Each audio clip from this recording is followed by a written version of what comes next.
imprisoned for 9 months after the Beer Hall Putsch failed in 1923. He engaged himself in remobilizing his party through the years that followed his release. He had said that there were 3 positive outcomes of his failed coup attempt and imprisonment. And one of these was the insight that the path to power was through legitimate means rather than through revolution or force.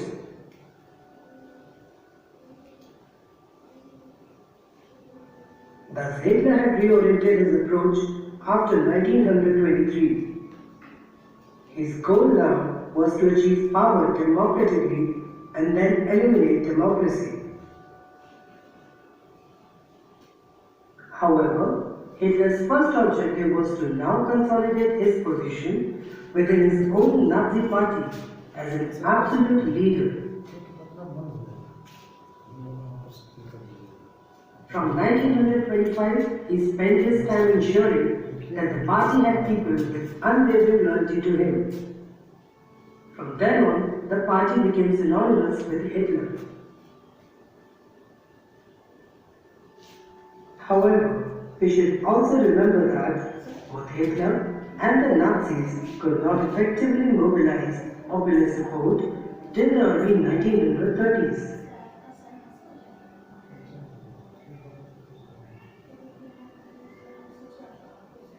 In the 1928 elections, they could not even secure more than 2.6% votes in the Reichstag, the German parliament.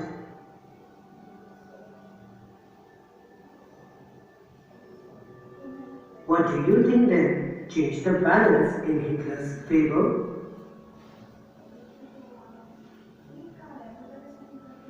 Do you remember the Great Economic Depression that occurred between 1929 to 1932? The conditions that prevailed as the fallout of this economic depression can be, in the most simplest of words, described as a crisis. This made the people lose their faith in the then ruling government and saw Hitler and his party as a savior that would keep Germany out of this crisis.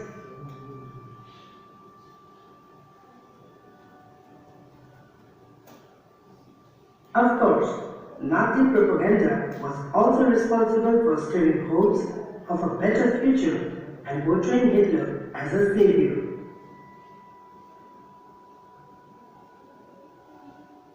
Not only this, Hitler was also an influential leader.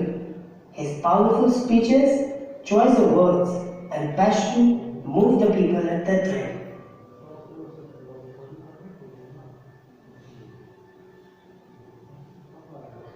All in all, the Nazi Party was trying to instill a sense of unity among the people through its rituals and spectacles, which acted as a magnet attracting the masses.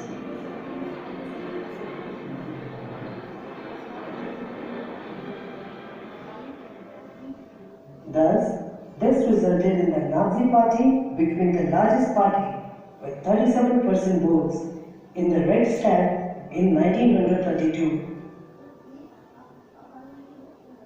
This was a big difference to the results of the 1928 elections. Unsurprisingly, Hitler came to power on 30th January 1933 when President Hindenburg offered chancellorship to him.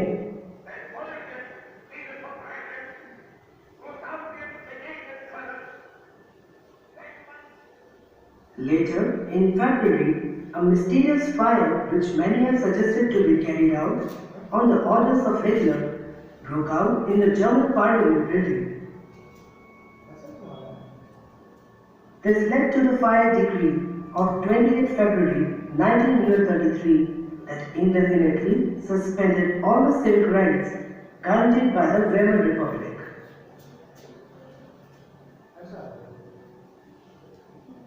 Not only this, Hitler started persecuting his arch-enemies, the communists, who were, however, only one out of the 52 types of victims persecuted by him and the Nazis.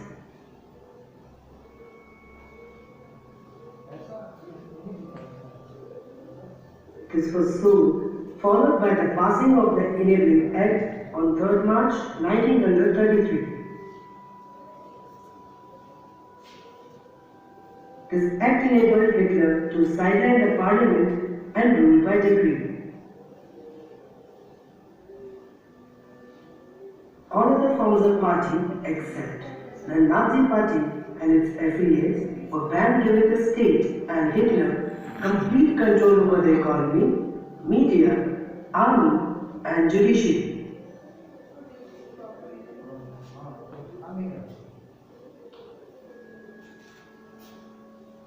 Hitler had finally established dictatorship in Germany through this act. The people were now controlled and regulated under a strict surveillance system. Hitler's main tools of control involved the use of many extra-constitutional forces that played a huge part in his rise to power.